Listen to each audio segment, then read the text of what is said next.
Ситуация с ковид в республике остается стабильной, но напряженной. Об этом сегодня заявила руководитель Роспотребнадзора Татарстана Марина Потяшина. Она отметила, рост заболеваемости есть. В связи с этим усиливается и контроль за соблюдением мер защиты на предприятиях, транспорте и общественных местах.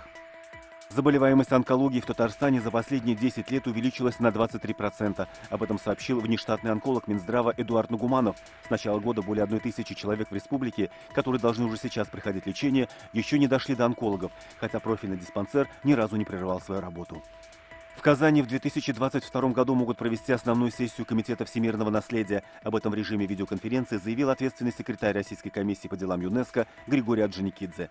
Сегодня в Казани проходит Всероссийский съезд охраны памятников и истории культуры.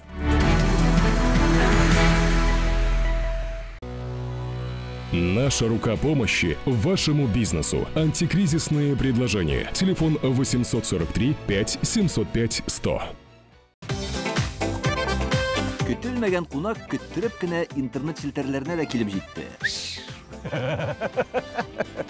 Хәзер бу фильмның барлык серияларын ТНВ.ру сайтында карап була.